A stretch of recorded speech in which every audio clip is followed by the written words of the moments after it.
Morning everybody. आज आपण प्रजननाचा दुसरा महत्त्वाचा प्रकार पाहणार आहोत, लैंगिक प्रजनन. तत्पूर्वी आपण कालच्या भागावर थोडंसं रिव्हिजन टाकूयात. काल आपण काय पाहिलं होतं? बहुपेशीय प्राण्यांमध्ये होणारे अलैंगिक प्रजनन. तर यामध्ये आपण मुख्यतः 5 प्रकार पाहिले. पहिलं होतं खंडीभवन, जे स्पायरोगायरामध्ये होतं. एका सजीवापासून जेवढे खंड पडतात शरीराचे तेवढे तिथं नवीन पेशी तिथं तयार होत असतात. त्यानंतर आपण दुसरं पाहिलं मुकुलायन. किण्वामध्ये मुकुलायन पद्धतीनं प्रजनन होत असतं. त्याच्यानंतर आपण तिसरं पाहिलं पुनर्जनन प्रक्रिया. प्लॅनेरियामध्ये शरीराचे 2 भाग पडतात आणि त्याच्यामध्ये प्रजनन होतं. जो भाग तुटलेला आहे तो नवीन तयार होतो. त्याच्यानंतर चौथं बघितलं मुकुलायन जे आहे हे आपण हायड्रामध्ये पाहिलं होतं. कलिकायन हे किण्वामध्ये. तर चौथा जो प्रकार होता तो म्हणजे शाकीय प्रजनन. वनस्पतीच्या विविध शाखाद्वारे होणारं प्रजनन. मूळ, खोड, पान आणि फूल याद्वारे होणारं प्रजनन. मुळाद्वारे आपण बघितलं, गाजर, मुळा, याच्यामध्ये लैंगिक मुळाद्वारे प्रजनन होतं. ऊस आहे, हळद आहे, बटाटा आहे, यामध्ये खोडाद्वारे प्रजनन होतं. आणि पर्णफुटी किंवा ज्याला आपण पानफुटी पण म्हणतो, त्याच्यामध्ये पानाद्वारे प्रजनन होत असतं. त्यानंतर आपण 5वा महत्त्वाचा प्रकार पाहिला होता, बीजाणुनिर्मिती.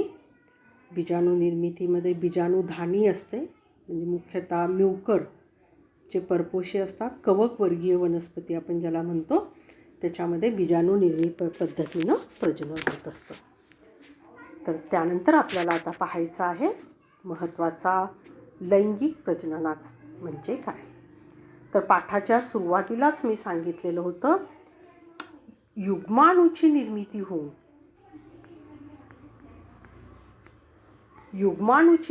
होऊन जे प्रजनन होतं त्याला म्हणायचं लैंगिक प्रजनन. युग्माणू तयार होणे. युग्म म्हणजे एकत्रित येणे. तर हे काय एकत्रित येतात? तर स्त्रीयुग्मकमधला स्त्री घटकातला एक पेशी येतो, ज्याला आपण स्त्री पेशी म्हणू शकतो. स्त्री पेशीला दुसरं नाव आहे स्त्रीयुग्मक. स्त्री पेशी म्हणजे स्त्रीयुग्मक. आणि दुसरं आहे पुरुष पेशी. असे 2 विरुद्ध किंवा 2 जनक पेशी असतात.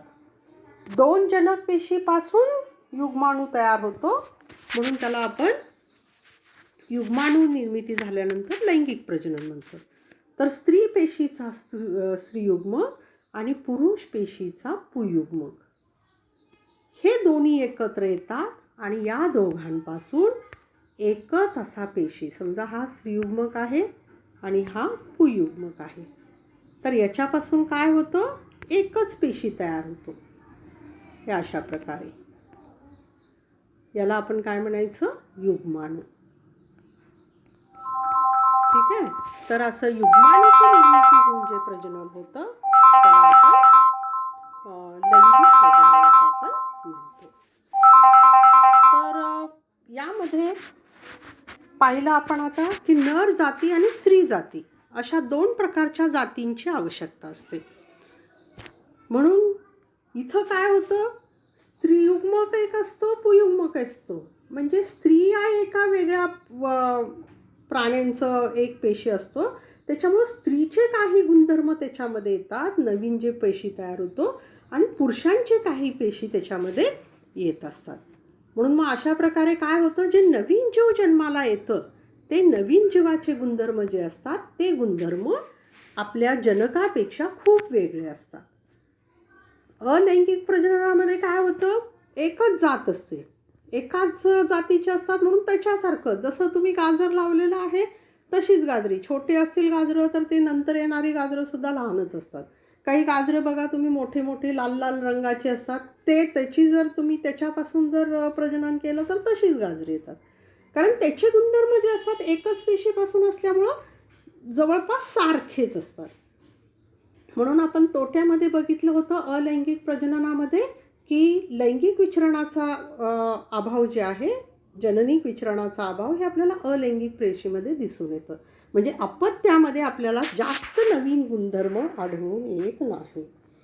पण लैंगिक प्रजननामध्ये मात्र आपलं एक पेशी हा स्त्री घटकापासून आणि दुसरा पेशी हा पुरुष घटकापासून येत असल्यामुळं जी नवीन अपत्ये जन्माला येतात त्याच्यामध्ये काही गुणधर्म स्त्रीचे असतात, तर काही गुणधर्म पुरुषांचे असतात आणि काही गुणधर्म परत थोडेसे आईवडिलांपेक्षा सुद्धा भिन्न असतात.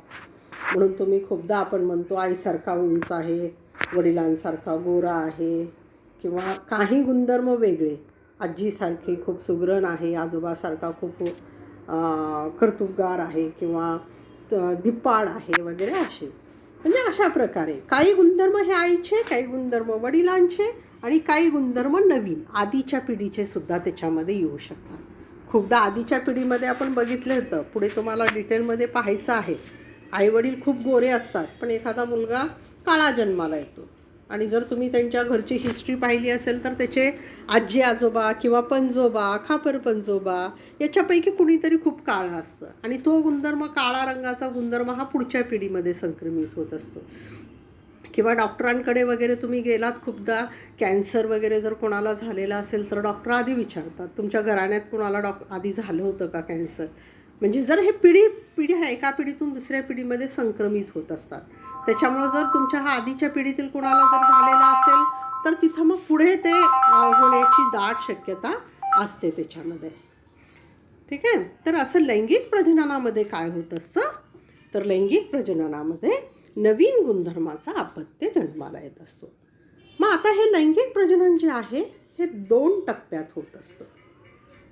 2 टप्पे. पहिला टप्पा आहे अर्धसूत्री विभाजन, किंवा त्यालाच आपण युग्मक निर्मिती म्हणतो. युग्मक निर्मिती, युग्मकाची निर्मिती होणे. आणि दुसरा टप्पा आहे फलन होणे. फलन होणे. तर आता पहिल्या टप्प्यामध्ये काय होतं पहा, युग्मक निर्मितीमध्ये आपण सुरुवातीला पाहिलं की गुणसूत्रे जी असतात ती गुणसूत्रे जोड्याने असतात, है ना. आता समजा हा पुरुषातले हे गुणसूत्र आहेत, हे जोडी आहे गुणसूत्राची, ठीक आहे. आणि ही आहे तुमची स्त्रियातली, हे नर घटक आणि हे स्त्री घटक. मग आता युग्मक निर्मितीमध्ये काय होतं, हे जे युग्मक असतात, जोडीनं जे युग्मक असतात ते युग्मक एकमेकांपासून वेगळे होतात. हे अशा प्रकारे नराचे 2 युग्मक तयार होतात, एका पेशीपासून, म्हणजे जे गुणसूत्रे जोडीने असतात ते वेगळे होतात. मग इथं असे तयार झाले. ठीक आहे. याला म्हणायचं पहिला टप्पा युग्मक निर्मिती, किंवा याला एक गुणी असंही म्हणतात. एक गुणी जनक पेशी तिथं तयार होतो. आता दुसरा टप्पा सांगितलेला आहे फलन. फलन म्हणजे एकत्रित येणे. मग आता इथं काय होतं, स्त्री घटकाचा सांगितल्याप्रमाणे नारी घटकाचा एक आणि स्त्री घटकाचा एक, नर घटकाचा एक, हे दोन्ही एकत्र येतात इथं असे, आणि याच्यापासून नवीन पेशी तयार होतो. यालाच आपण काय म्हणतो, युग्माणू म्हणतो. युग्माणू झाला.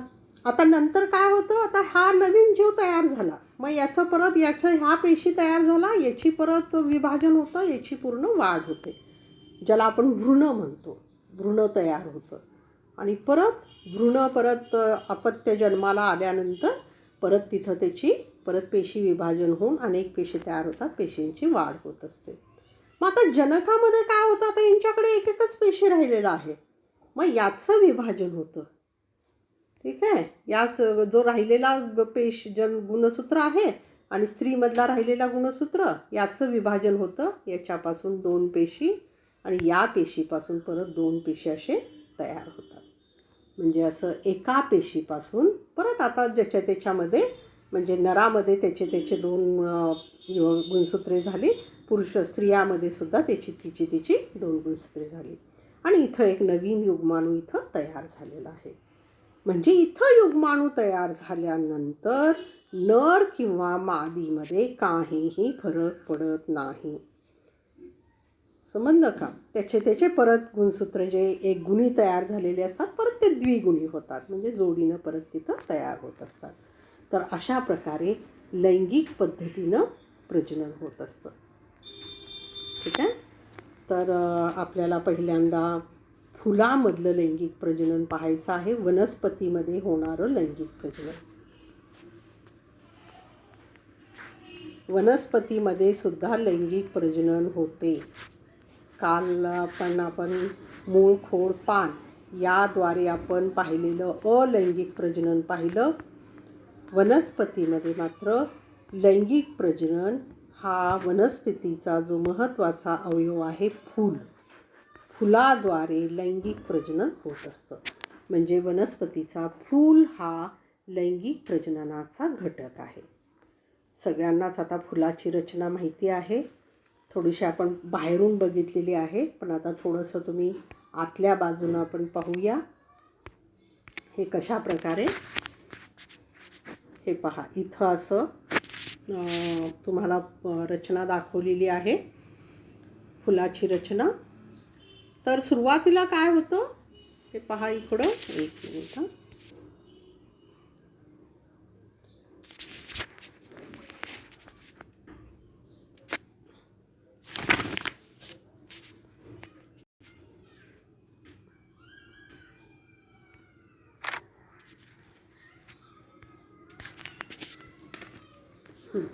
तर पहा, हे फुलाचा अंतरंग आहे, फुलाचा आतील भाग आहे. तर फुलाचा आतील भाग जो आहे तो फुलाचा आतील भाग हा तुम्हाला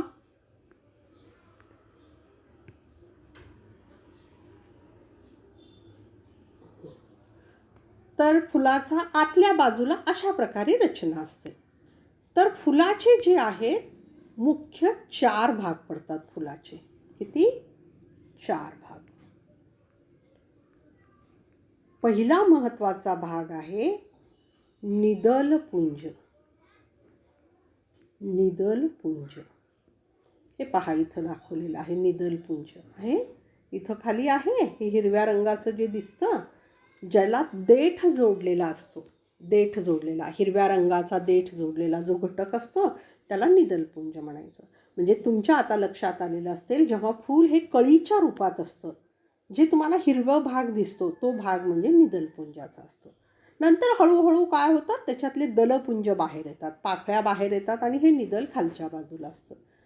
फुलामध्ये फक्त निदलपुंज हाच एक हिरव्या रंगाचा भाग असतो जो निदलपुंज असतो. ठीक आहे. असे त्याचे भाग पडतात. काहीचे 5 भाग पडतात, काहीचे 3 पडतात, काहीचे 2ही पडतात, काहीचे 6 पडतात निदलपुंजाचे घटक. तर हा पहिला घटक आहे निदलपुंज. आता महत्त्वाचा दुसरा घटक जो आहे फुलाचा दुसरा भाग आहे दलपुंज. दल म्हणजे पाकळ्या. हे दिसायला लागलं तिथं पाकळ्या आहे पहा अशा. इथं तुम्हाला 4 दल दाखवलेले आहेत, 4 पाकळ्या फुलाचे. असंख्य फुलाच्या पाकळ्या असतात. ठीक आहे. आता हे दलपुंजाचं काय वैशिष्ट्य आहे? दलपुंज जे असतात तुम्ही बघा, वेगवेगळ्या फुलांमध्ये वेगवेगळे रंगाची दलं असतात, वेगवेगळ्या रंगाची असतात, वेगवेगळ्या आकाराच्या पाकळ्या असतात. आपण आकारावरनं नुसतेच तुम्हाला म्हणजे ह्याची जर पाकळी दाखवली तर आपल्याला तुम्हाला ते ओळखू येतं की कुठल्या पाकळीचे म्हणजे फुलाचे ह्या पाकळ्या आहेत ते. कारण प्रत्येक फुलातील पाकळीचा आकार, पाकळीचा रंग हे ठरलेला असतो. संख्या मात्र वेगवेगळी असू शकते. मग हे का आणि वाससुद्धा बघा, सुगंध, पाकळ्यांना वेगवेगळा सुगंध असतो, प्रत्येक फुलाला वेगवेगळा सुगंध असतो. मग हे कशासाठी? तर हे कीटकांना आकर्षित करून घेण्यासाठी दलपुंजाची वेगवेगळ्या रंगाचे आणि वासाचे असतात. कीटकांना आकर्षित करून घेणे. आता कीटकांना का आकर्षित करून घ्यायचं हे तुम्हाला पुढच्या भागामध्ये पाहायचं आहे. म्हणून फक्त आता दलपुंजाचं एवढंच कार्य लक्षात ठेवा की दलपुंज जे असतात कीटकांना आकर्षित करून घेऊन परागणाची प्रक्रिया घडवून आणणे ह्याच्यासाठी ते आवश्यक असतात. आता तिसरा जो घटक आहे किंवा तिसरा फुलाचा भाग जो आहे तो म्हणजे स्त्री केसर किंवा एक मिनिट स्त्री केसर म्हणायचं. पुंकेसर, स्त्री केसर. आता स्त्री केसर म्हणजे काय हे पहा. स्त्री केसर जे आहे हे स्त्री केसर परत 3 घटकांपासून बनलेलं आहे. हे बघा, हे जायांग, स्त्री केसरला दुसरं नाव जायांग असं पण आहे. तर जायांगमध्ये काय दाखवलं आहे तुम्हाला इथं कुक्षी, हे वरच्या बाजूला कुक्षी आहे. आणि ही जे टोक आहे याला म्हणायचं कुक्षी व्रंत. व्रंत म्हणजे दांडा, कुक्षीचा दांडा. आणि इथं परत खाली तुम्हाला फुगीर भाग दिसायला लागलाय त्याला म्हणायचं अंडाशय. म्हणजे नंबर 1 अंडाशय, नंबर 2 कुक्षी व्रंत आणि तिसरं कुक्षी. या तिन्हीला मिळून म्हणायचं स्त्री घटक किंवा स्त्री केसर किंवा जायांग. समजलं? तर अंडाशय, आता या सगळ्या भागाची तुम्हाला लैंगिक प्रजनन पाहत असताना प्रत्येक भागाचं महत्त्वाचं तुम्हाला तिथं काय कार्य आहे वगैरे लक्षात येतं. अंडाशयामध्ये स्त्री घटक असतो, जे आपल्याला आता प्रजनन प्रक्रियेमध्ये युग्माणू तयार करण्यासाठी स्त्री घटक पाहिजे असतो, तो इथं अंडाशयात असतो, स्त्री घटक किंवा त्याला आपण स्त्री केसर असं म्हणतो. ठीक आहे. आणि मग चौथा जो घटक आहे तो चौथा घटक ज्याच्यामध्ये आपल्याला आता पुयुग्मक पाहिजे युग्माणूची निर्मिती करताना, त्याला म्हणायचं पुमंग. पुमंग किंवा पुंकेसर. पुमंग किंवा पुंकेसर. तर असं पहिला घटक आपण पाहिला, फुलाचा पहिला भाग पाहिला निदलपुंज, दुसरा पाहिला दलपुंज, दलपुंज, तिसरा पाहिला जायांग आणि चौथा आहे आता पुमंग. तर पुमंग कशाला म्हणायचं हे पहा. इथं पुमंग इथं दाखवलंय तुम्हाला. हे आहे परागकोश आणि परागव्रंत. हे दिसायला आहे बघा. हे फुलामध्ये तुम्ही जर जास्वंदीचं फूल पाहिलात, बघा, निरीक्षण करा थोडंसं. जास्वंदीच्या फुलामध्ये तुम्हाला जास्त प्रमाणामध्ये असे घटक दिसून येतात. ठीक आहे. तर आता हा पहा असा दांड्यासारखा भाग आहे, असा दांडा असतो, याला व्रंत म्हणतात म्हणून सांगितलं. आणि त्याच्यावरच्या बाजूला असं हे जोडीनं असं दलासारखा भाग असतो, डाळी वगैरे जसे चिटकून असतात तसे, याला म्हणतात परागकोश. म्हणजे परागव्रंत आणि परागकोश या दोन्हीपासून तयार होतं पुमंग. जसं जायांग हे 3 घटकांपासून होतं, अंडाशय, कुक्षीव्रंत आणि कुक्षी, तसं पुमंग 2 घटकांपासून तयार होत असतं, परागकोश आणि परागव्रंत. लक्षात? ही झाली फुलामध्ये असणारी फुलाची रचना. तर परत एकदा पहा, फुलामध्ये जे 4 भाग असतात, निदलपुंज हा फक्त बाहेरचं आवरण असतं, संरक्षक भाग म्हणून त्याचा उपयोग होतो. आणि हिरवा रंग असल्यामुळं कशासाठी उपयोग होत असेल? बरोबर आहे, प्रकाश संश्लेषण तयार करण्यासाठी, अन्न तयार करण्यासाठी सुद्धा त्या निदलपुंजाचा उपयोग होतो. दुसरा घटक कुठला पाहिला? दलपुंज. दलपुंजामध्ये मग काय होतं? वेगवेगळ्या रंगाचे असतात, वेगवेगळ्या वासाचे असतात, कीटकांना आकर्षित करून घेण्यासाठी त्याचा उपयोग होतो. आणि तिसरं जे आपण पाहिलेलं आहे तो म्हणजे जायांग किंवा स्त्री घटक. हा जायांग 3 घटकांपासून बनलेला असतो. अंडाशय, हा व्रंत आणि त्याच्यावरच्या बाजूला छोटासा असा चिकट भाग असतो, त्याला कुक्षी असं म्हणतात. कुक्षीव्रंत आणि अंडाशय याच्यापासून जायांग तयार होतं. आणि परत चौथा जो घटक आहे ज्याला आपण पुयुग्मक म्हणतो किंवा पुरुष घटक किंवा नर घटक म्हणतो, त्याला पुमंग असं म्हणतात. पुमंग हा 2 घटकांपासून, हे व्रंत आणि त्याच्या टोकाला जे आहे ते परागकोश. तर असे फुलाचे मुख्य 4 भाग आहेत. ठीक आहे. त्याच्यापैकी जर आहे जायांग आणि पुमंग. जायांग आणि पुमंग हे प्रत्यक्ष प्रजनन प्रक्रियेमध्ये भाग घेत असतात, प्रत्यक्षपणे. लक्षात? म्हणून याला आपण आवश्यक मंडल असंही म्हणतात, प्रत्यक्ष भाग घेत असल्यामुळे आवश्यक मंडल. आणि निदलपुंज आणि पाकळ्या हे जे आहेत अप्रत्यक्षपणे भाग घेत असतात, म्हणून त्याला अतिरिक्त मंडल असंही म्हणतात. उमंग आणि जायांग याला आवश्यक मंडल म्हणायचं आणि दलपुंज आणि निदलपुंज याला अतिरिक्त मंडल म्हणायचं. मग आता याच्यामध्ये फुलामध्ये कशा प्रकारे प्रजनन होतं आपण पुढच्या पाठामध्ये पुढच्या घटकामध्ये पाहूया. ठीक आहे, तर इथंच आपण थांबूया. प्रश्न वहीवर काढून देते, तर ते सोडवायचे आहेत सगळ्यांनी. तर परत एकदा घरीच राहा, सुरक्षित राहा, घरच्यांची पण काळजी घ्या, तुमची पण स्वतःची पण काळजी घ्या. Have a good day.